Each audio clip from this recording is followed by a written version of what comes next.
the Thursday episode of the DAKTARI show, which airs on National TV every Thursday from 11 a.m. to 12 noon. And I'm always your host, Sunday Junior Tom, where we bring you people in the medical field who come to educate you matters regarding your health lifestyle, on how you can live healthy lives, which on the long run will help you save economically, because you'll be practicing good health measures which will keep you and your family safe from these illnesses which could have costed you to pay money for medical attention or paying these bills. Yet today we have also an exciting topic regarding maternal mortality.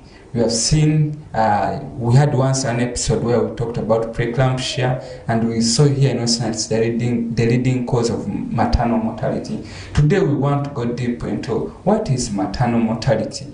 How dangerous is maternal mortality? Which things in the community could you be doing as a pregnant lady or woman which could put you at risk of getting this maternal, like being a victim of maternal mortality? And we say a study done in 2022 by WHO, which found out over 28,000 women died as a result of measures or causes which are preventable during pregnancy, and this accounted to over 800 deaths per day of mothers who were dying.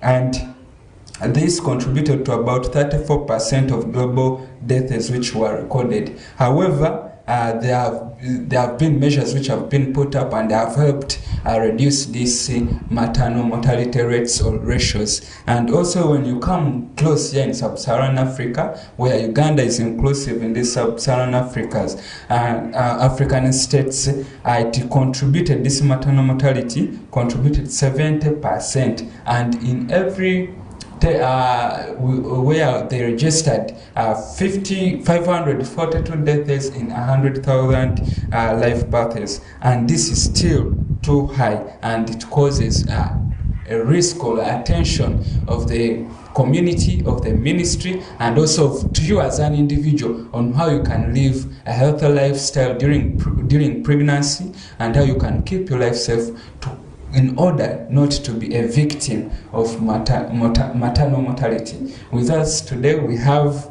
again Sister Immaculate, who will introduce herself and what she does. Then we shall go deep into what maternal mortality is. Thank you very much. You're most welcome to the DAKTARI show. Madam Immaculate, you can introduce yourself to the viewers. Thank you very much. By the name is Immaculate Awoya.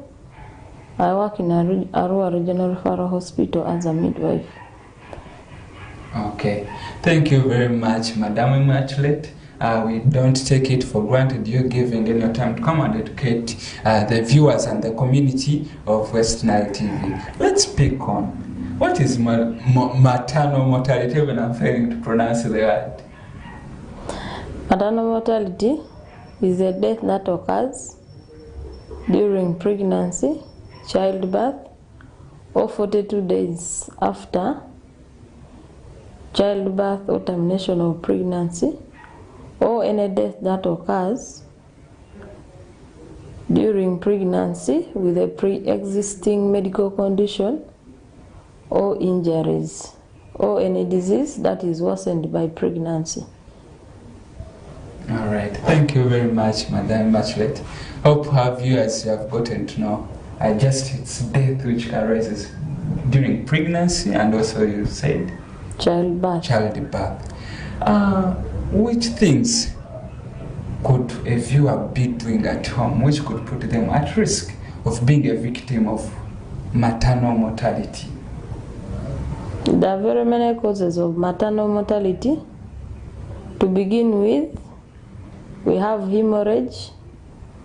Hemorrhage is divided into two. We have postpartum hemorrhage, then we have antepartum hemorrhage.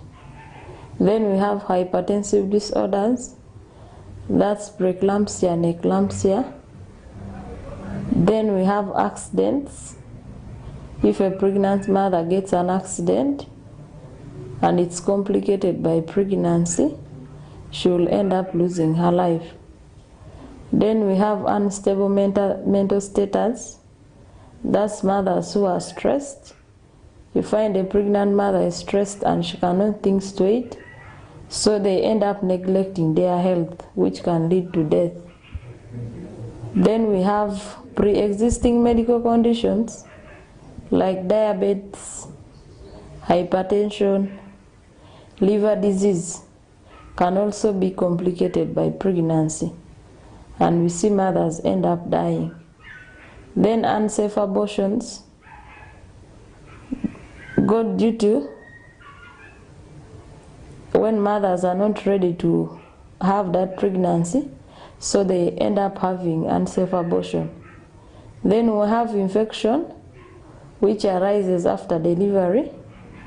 That's after cesarean section or a normal birth. Those are the major causes of maternal mortality in Uganda. Okay, thank you very much, Madam Immaculate. However, we will request you to go deep in each cause. Now, like the first you said, hemorrhage. If you may not know, what is hemorrhage, and how can hemorrhage cause maternal mortality? Hemorrhage, to start with, antepartum hemorrhage, it is caused by placenta previa or placenta abrupture. Placenta abrupture is when the placenta detaches from the uterine wall, and we see mothers coming from home when they are bleeding. Then some, it does not reveal, it is a concealed one. We find that the placenta detached, but it doesn't show outward, meaning the mother cannot see bleeding, but she will have that abdominal pain. So if she delays to seek health care services early, we may end up losing that mother. Then we have placenta previa, where we see the placenta is situated at the mouth of the uterus. That can easily bleed. So in case a mother has placenta previa and has never done an ultrasound scan, we find these mothers bleed. They bleed from home, and some of them think it might be normal, yet it's not normal. So if such a mother is in the community and is brought late after losing a lot of blood, we find that that mother ends up dying. Then on hypertensive disorders, we have preeclampsia and eclampsia. Preeclampsia, we see the mother's blood pressure is way above the normal. It is too raised, and you can only find this out when you come to the facility to be checked for your blood pressure to be measured. So we find mothers in the villages have high blood pressure and they don't know. They have a swollen face, swollen legs, puffy eyes, they have headache. Then to some extent in the village they will be saying the mother is growing fat during pregnancy, without knowing this mother has pressure, which puts her life and the baby at risk. In preeclampsia, we see mothers don't feed, they don't convulse, but when it progresses, it goes to eclampsia, where we see mothers black out, they start feeding, they bite their mouth, they fall unconscious, they cannot talk, they cannot even recognize the surrounding where they are. So we find that by the time people start seeking health care, it might be late for a mother to survive. Then we have infection. Infection comes after mother has had a normal birth or has had a cesarean section and doesn't take care of her hygiene, doesn't take drugs on time, doesn't take antibiotics, and doesn't do proper hygiene of the surrounding. We find mothers end up with pus in their wounds, and they will be staying there in the village thinking that someone has bewitched them, yet in actual sense it is infection. So by the time someone comes to the hospital, we find the infection has already spread in the whole body. Okay, maybe to intervene in, how can a viewer maybe who has just delivered know that she could be having signs of infection such that she can come to the hospital for further management or specialized management? Yes, the first sign of infection on the wound, on the cesarean section wound, when you touch it, it will be warm. Then there is fever, there is a foul smelling discharge, then the rigors, headache, abdominal pain, abdominal distension. So if someone has all that and their abnormal vital signs, thus the temperature gets elevated, the heart rate increases. So it all shows signs of infection. Okay, thank you. Then also you said preeclampsia or eclampsia also could be causes of maternal mortality. A viewer, we already had an episode on what preeclampsia and eclampsia is. However, we request you maybe to also educate those who missed that episode. In preeclampsia, we find the mother's blood pressure is high. Then how shall we know that this mother has high blood pressure? Is when her face is swollen, her limbs, the hands and the legs are swollen, she feels like she can't see properly, she has frontal headache, she has epigastric pain. That's when we shall know. And most of them faint. They convulse and others fall unconscious. That's how we shall know that the mother has preeclampsia. Okay, so maybe to ask, how serious or how can it cause maternal death? Because the viewer may look at it as something simple, having just the blood pressure is elevated. Preeclampsia is one of the leading causes of maternal death in Uganda. How does preeclampsia contribute to the highest percentage of maternal mortalities that we are seeing? Preeclampsia attacks every organ in the body, most especially the kidneys, the heart and the liver. You know, in our bodies, the kidneys do the filtering work. They filter out toxins so that our bodies remain with the useful nutrients. So you find that a mother who has preeclampsia, her kidneys are damaged. There is no way the body can secrete, filter the toxins that are in the system. So they end up being in the body, building up in the body. In the long run, the mother is not passing urine, she is all swollen up, and we end up in renal failure, which causes maternal death.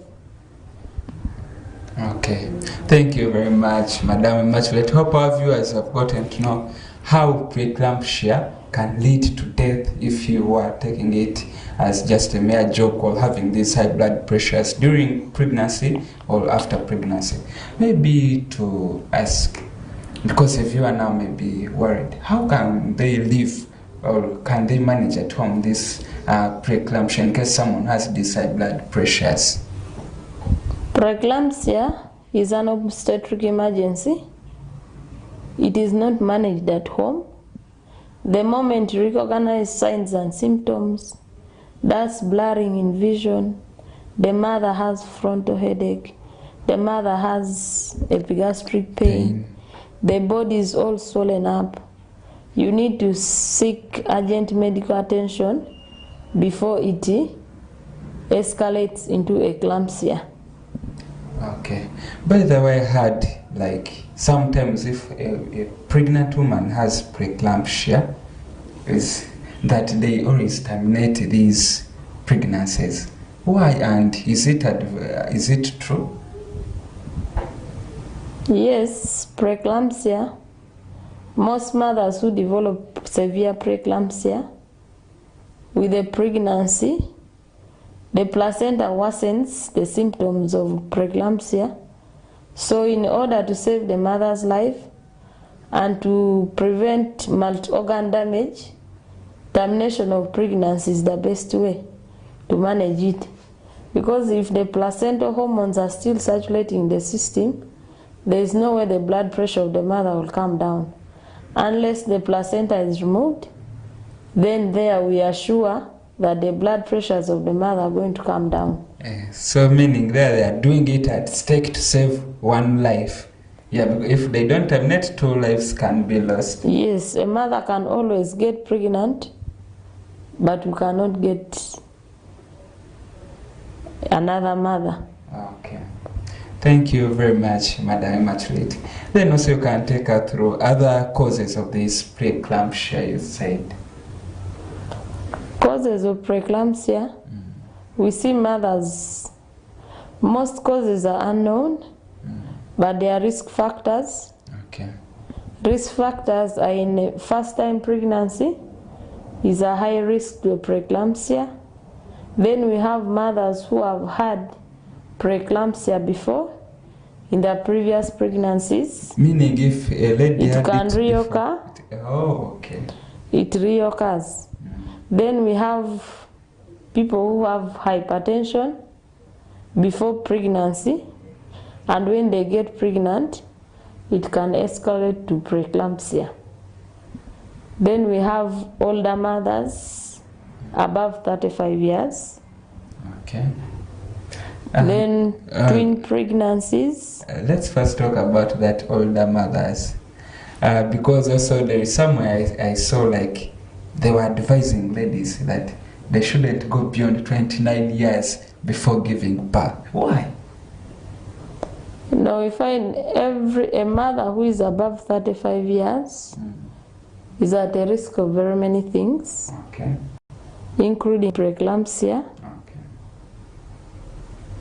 including PPH. Oh. Yeah.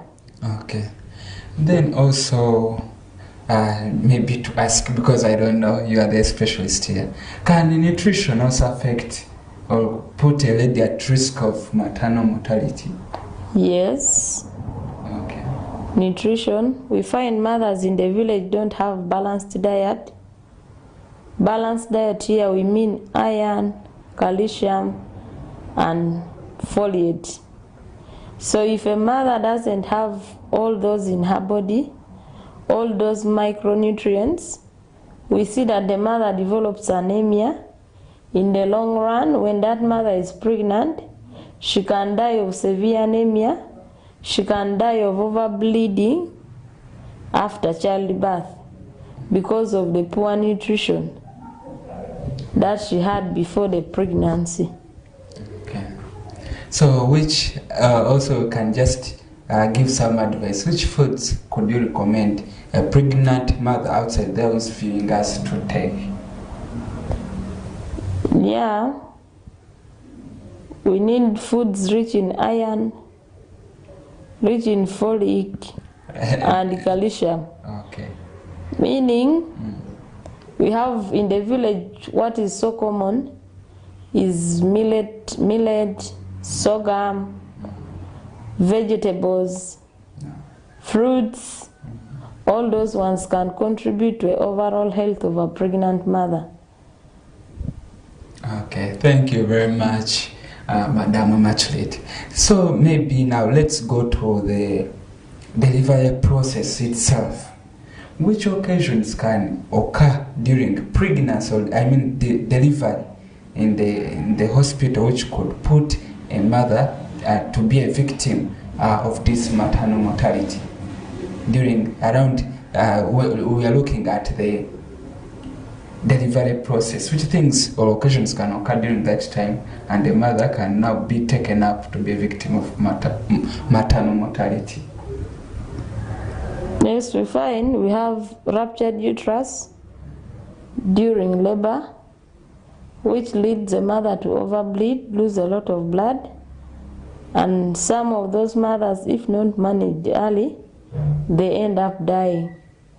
Then we have postpartum hemorrhage, thus bleeding after delivery or a cesarean birth. We find if the bleeding was not detected early, the mother overbleeds and ends up dying. They die because they have lost a lot of blood, which PPH was not recognized early.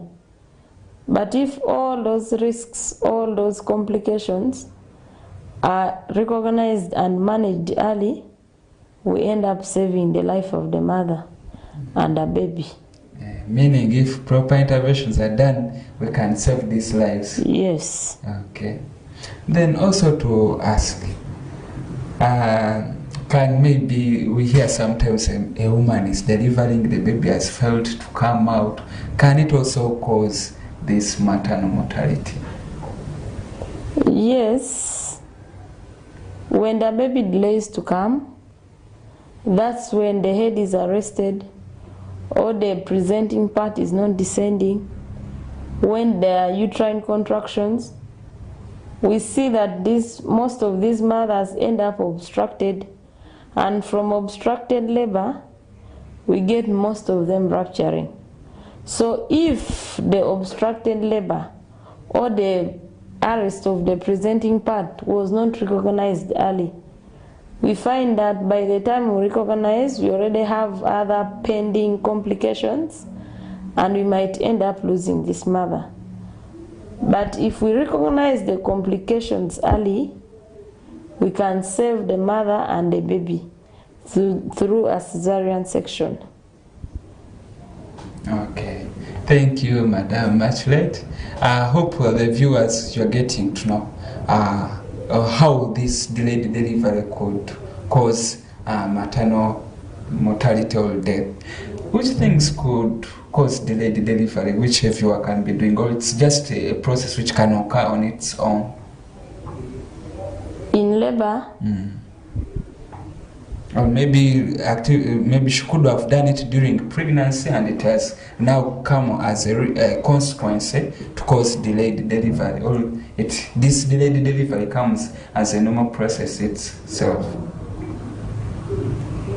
In the first stage of labor, we see mothers who were previously operated, who previously had a cesarean birth. You find that in the villages, these mothers are mocked. That makes them fear to come to the hospital early. So they start laboring from home because of fear of being laughed at, that they are not woman enough.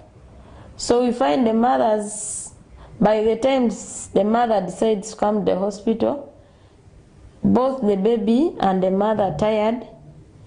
The womb has opened up, the uterus has ruptured, the cord can be presenting, then the head is caught up between the bones of the pelvis.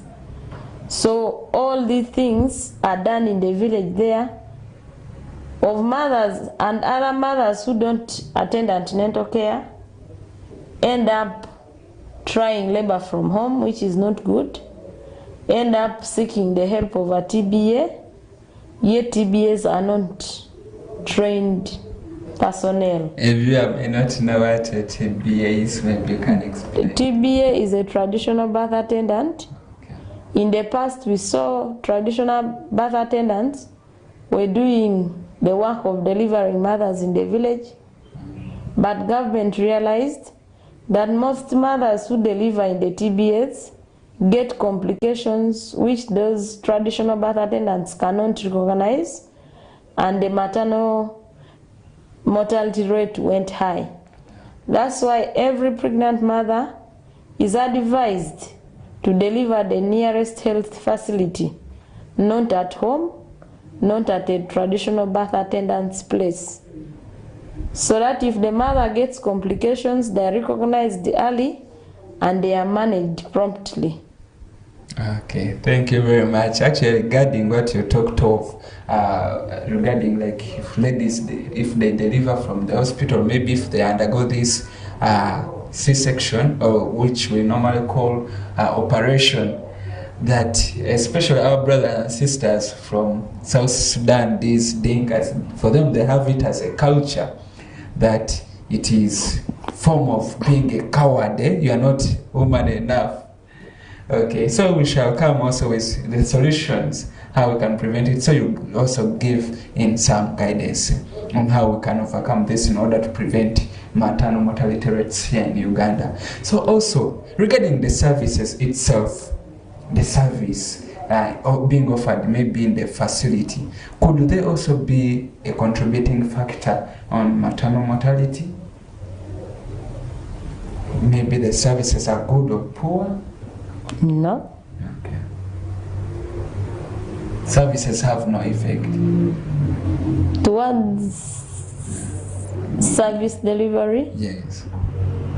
if a mother is not referred early from the lower health facilities to the main hospital, we find that the mothers developed complications earlier at a lower health facility, and they are delayed. There is delay to refer them to the main hospital. We find that between the time of referral and arrival, more complications keep occurring. So by the time the mother reaches the main hospital, sometimes it is hard to save them because the management of complications was delayed and was not done on time. It also ends up in a maternal mortality. Okay, thank you, Madam Immaculate. Hope our dear viewers outside there, you're getting to note of the things. In case maybe you are in the facility, you have delayed, you see like you have a complication, maybe you are an attendant, you escorted your lady or your woman to deliver and maybe she has a complication and you see the hospital people are delaying, you can advise them, you do a referral as Madam Immaculate has advised us. Also to ask, economic wise, could it also affect socio-economic levels? Could they affect, could be a contributing factor on maternal mortality? Yes. Okay. You find like a mother who is not economically empowered, they develop complications and there is need for referral, but they don't have the money, they don't have the capacity to reach the main hospital. And sometimes even if they reach the main hospital, we find that in most cases there are drug stockouts and we are required to buy these drugs from out. You find these women who are poor cannot access those drugs because they can't afford them. So it indirectly comes in as a contributing factor to death. Okay, thank you very much, Madam Immaculate. Hope our viewers, you are seeing how exciting this maternal mortality topic is, and Madam Immaculate has taken us through some of those causes of which are contributing to high rates of maternal mortality in Uganda, where she talked of the preeclampsia and eclampsia, where the woman has high blood pressures. She talked about the postpartum hemorrhage, this excessive bleeding which happens after delivery. She talked of infections, she talked of the economic levels, and also she talked of she talked of the nutrition bit of it. And it has been an exciting first segment. Let's first get into a short commercial break, and in the next segment, Madam Immaculate will take us through on the preventive measures we could do in the community to curb or to fight these high maternal mortality rates here in Uganda. Thank you very much. Let's get back.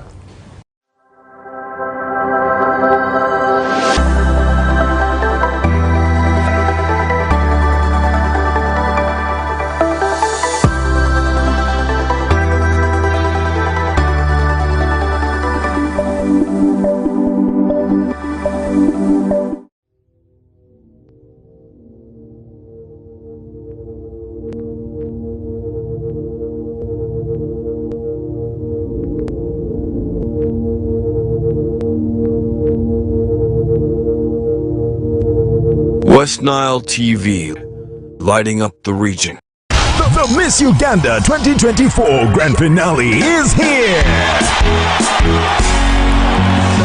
28 finalists, 1 crown. On Saturday, 3rd of August at 7 p.m. Sheraton Hotel. True Ugandan beauty will be spiced up with glamour and entertainment from the legendary Maddox Matimba, the biggest in the business, the Maestro Band, and Jackie Chandiru. The show will broadcast live exclusively on Makula Chika on Star Times at 7 p.m. Come, let's celebrate Ugandan beauty. Sponsored by VNA, Alemzed, Comform, Nanjing Hotel, Kira Motors, Sheraton, Uganda Airlines, and lead sponsors Dress Textiles and U Home. Miss Uganda 2024, True Ugandan Beauty.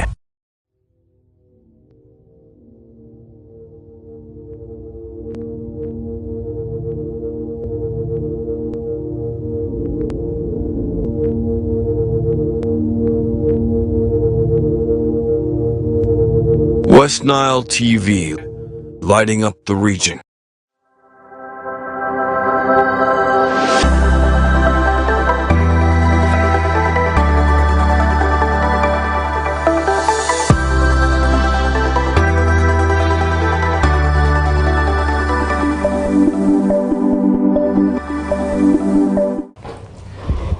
We'll be back, dear viewers, from that short commercial break, and still the Daktari Show, health educative show, which airs on West Nile TV every Thursday from 11 to 12 noon. And I'm always your host, Sunday Junior Tom.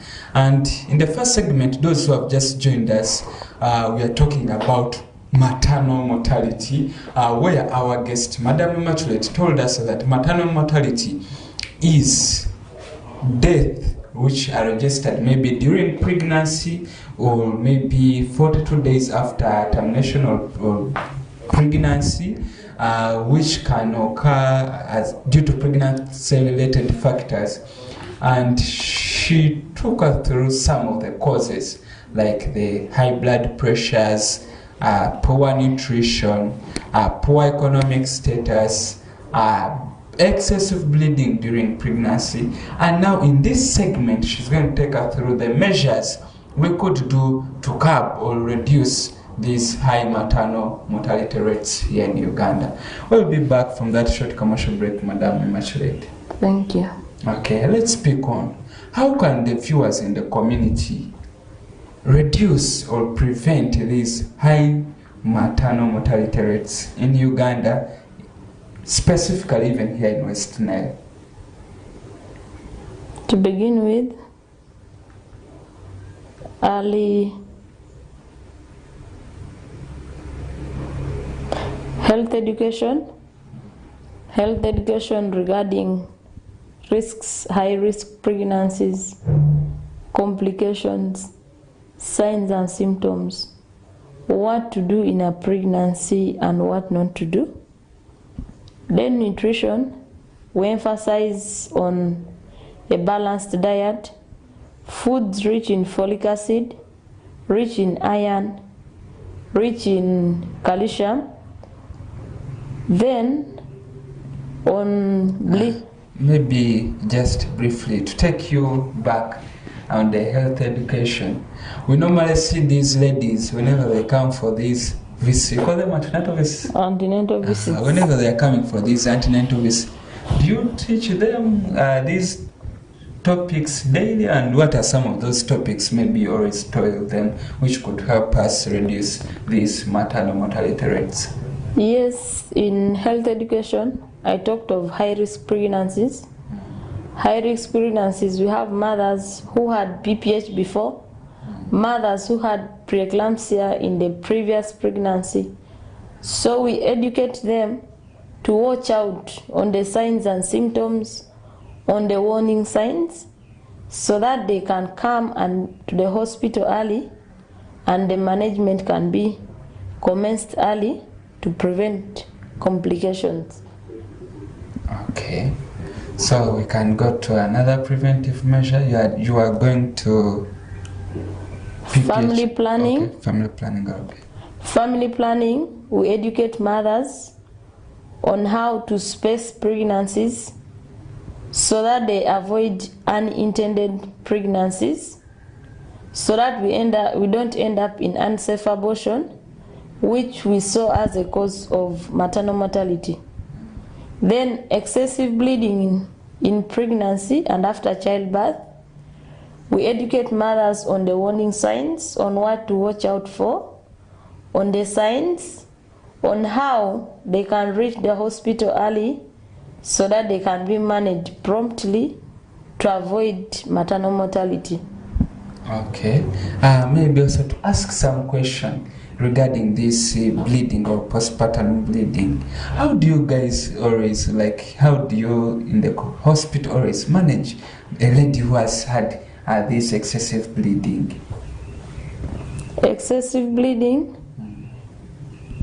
we define it as a bleeding that occurs immediately after an operative birth or a normal birth or a cesarean section, or a bleeding that puts a mother's life at risk. After an operative birth, we find mothers use pads who have used more than 2 fully filled pads and the bed is soiled. That's when we shall know it is actually postpartum hemorrhage. So meaning in case a lady is changing more than 2 pads after delivery, she could be undergoing postpartum in less than 1 hour. In less than 1 hour.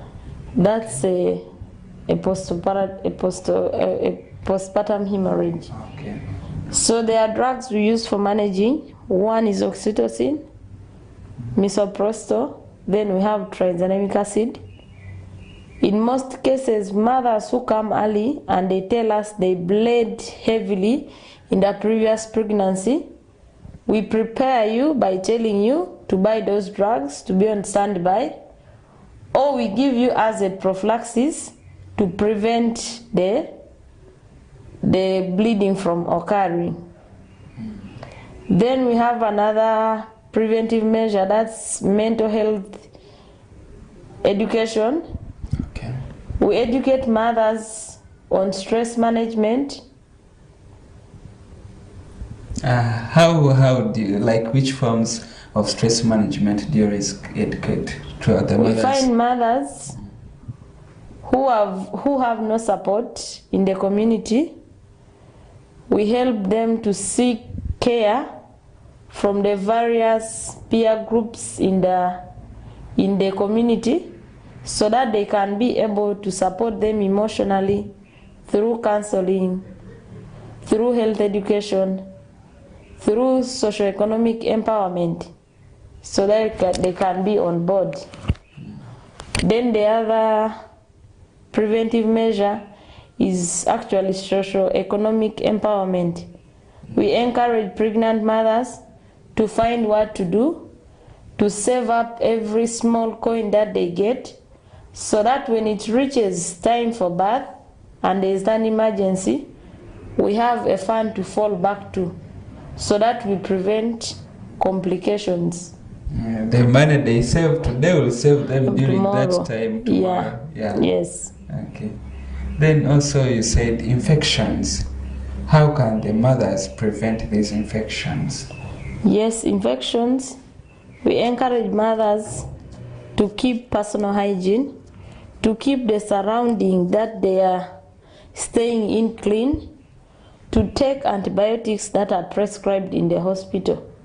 When all those things are done correctly, we find that the infection rate is very low and sometimes not there, because it is one of the leading causes of maternal mortality.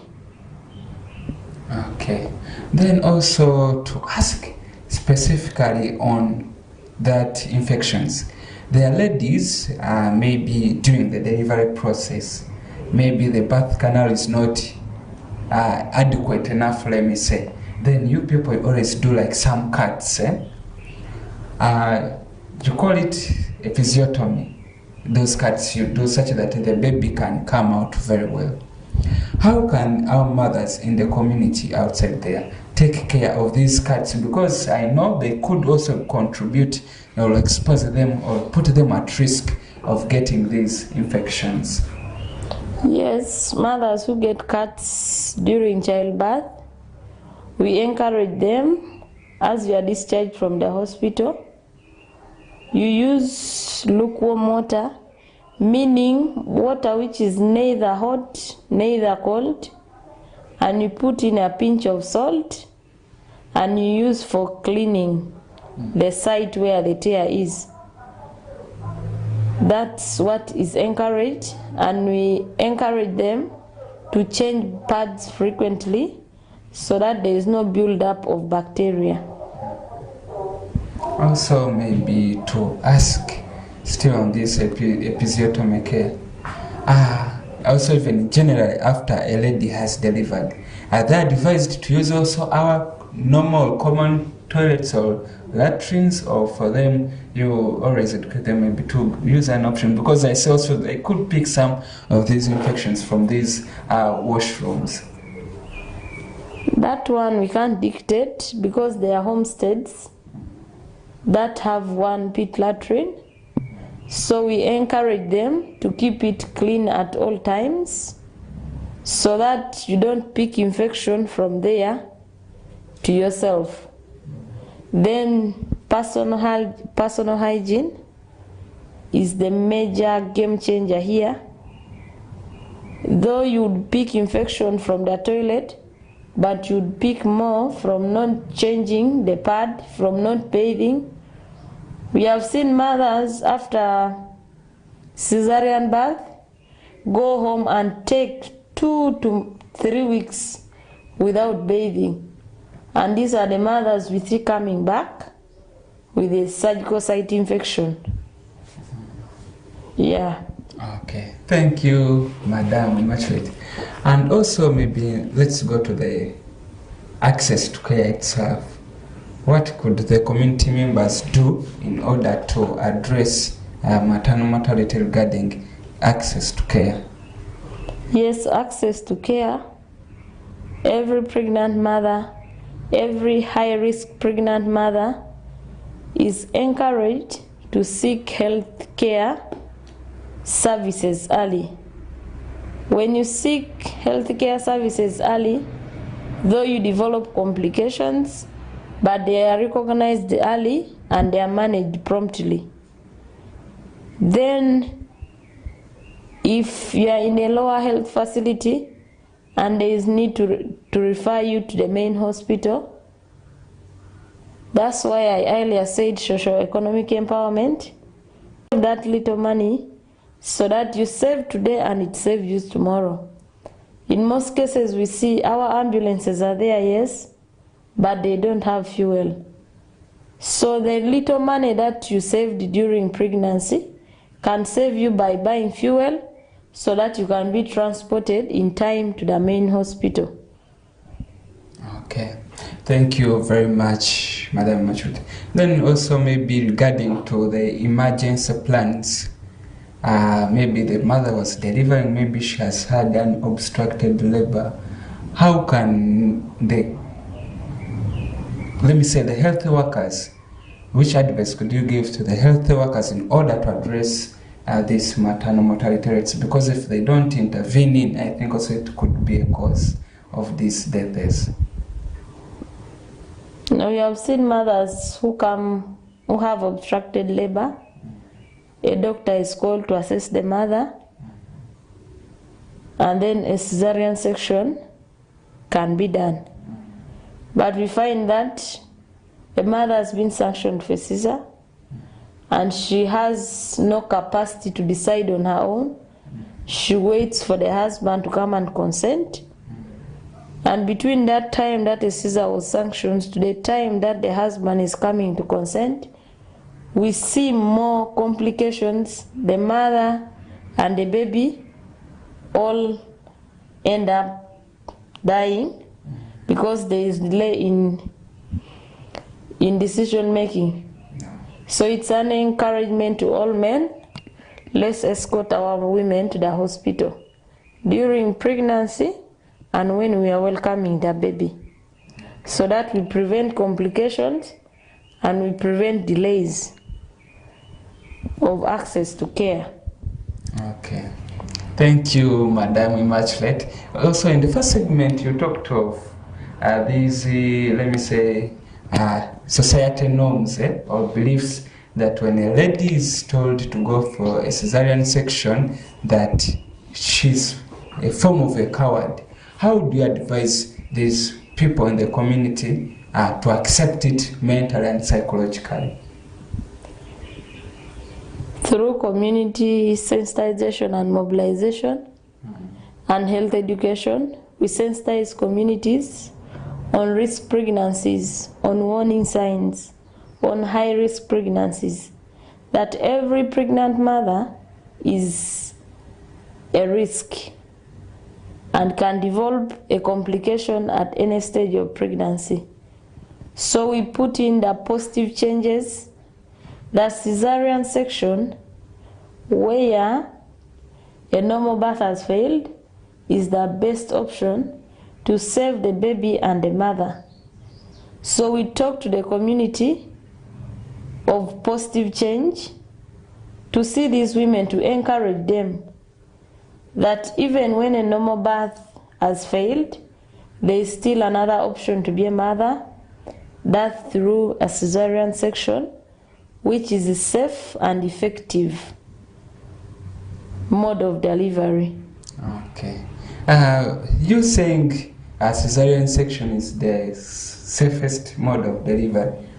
A viewer outside may not know what you mean by safest mode. Is it also maybe a lady who could be having a normal progress of delivery also can she decide to have this operation done, or it's strictly for those who are having? No. Yeah. As I said earlier, every pregnancy is a risk, and at any stage of pregnancy, a complication may arise.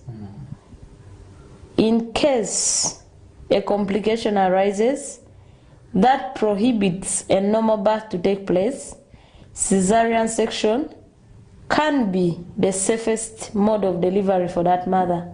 Okay. Because if a normal birth is allowed to progress, we can either lose the mother or lose the baby. So in order to save these two lives, a cesarean section is the lifesaver there. Okay.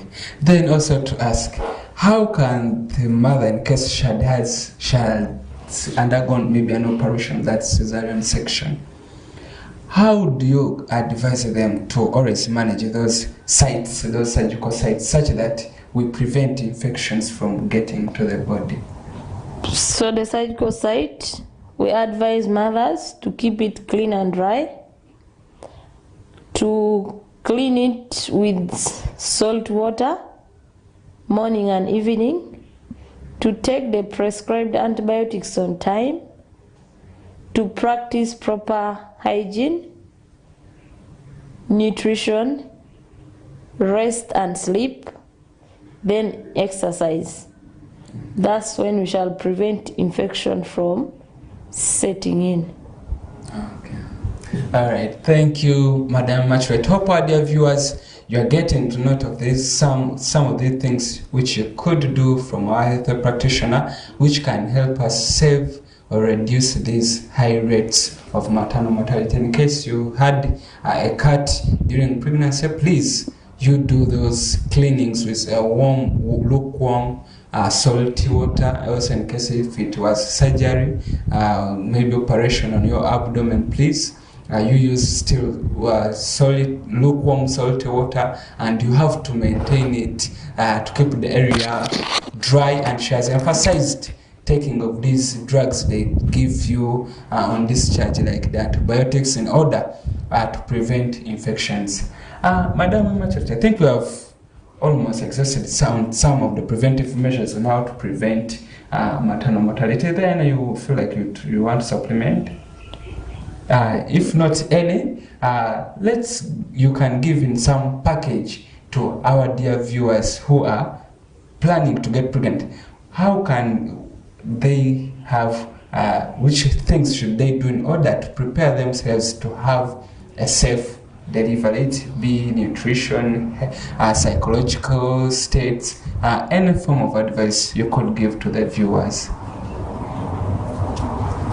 To To mothers who plan to get pregnant in the future, we are all advised to visit a nearest health facility so that you are taken through prenatal care, where we see they give you folic acid to prepare the womb for conception, where we see they screen various diseases, HIV, syphilis, diabetes, hepatitis, so that before the pregnancy, you know how you are. They check your blood pressure, then they check the overall health, and they advise you accordingly what to expect, what to eat, what to do, so that you can have a safe pregnancy, you can have a safe childbirth, and you can have a safe postpartum period.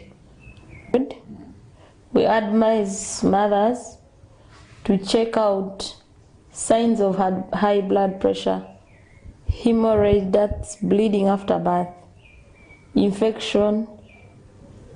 We ask mothers to watch out for all the warning signs. If the mother goes unconscious, if the mother has severe headache, if she can easily get tired even after a short while of walking, if she has dizziness, if she's over bleeding, if her legs and hands are swollen, if she can't see well, we ask you to watch out for all those things so that you can easily know what you are going through.